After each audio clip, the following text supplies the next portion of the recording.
The technology is gambling. তো Las Vegas ওখানে আমেরিকাতে খুব বিখ্যাত, সবাই ওখানে কোনো ভালো লোক যায় না, লাস ভেগাসে যায় ইয়ে করতে, ফুর্তি করতে আর জুয়া খেলতে। ওখানে সব বড় বড় গ্যাম্বলিং ক্যাসিনোজ আছে, আমি গেছি, কিন্তু কিন্তু জুয়া খেলতে যাইনি। আমাদের স্বামী সহানন্দজি ছিলেন, উনি বললেন যে ওইখানেই একটা বেদান্ত সোসাইটি দরকার। কেন?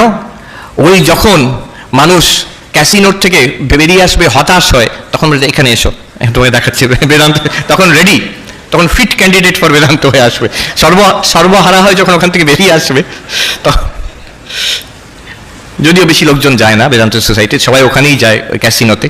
তো ওখানকার টেকনোলজিটা কি? সিম্পল, একটা সিম্পল বাট ডেভিলিশ সাইকোলজি। সাইকোলজিটা কি? যে তুমি যদি গ্যাম্বলিং মেশিনে গিয়ে খেলো, then you will see it's not that you will never win.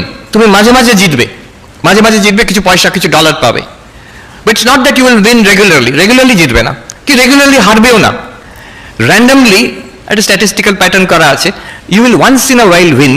ওই আশাতে আরেকবার করে দেখি, এবার হয়তো জিতে যাব, তার অনেকটা ডলার পাবো, হলো না, আরেকবার করি, দৌড় ছাই, আর একবার করি, তাতে যা হয় হয়, যেই করলাম জিতে গেলাম, বাহ, আরেকবার করে দেখি তাহলে। এইভাবে you kept hooked. Remember, on the whole, in the long run, those who are gamblers they are bound to lose. বলেন অনলি দ্য হাউস উইন্স, যে ক্যাসিনো সেই জিতবে, এমনভাবে প্রোগ্রামিং করা আছে, they will win. But what they will do is gambling addiction হয়ে যায়।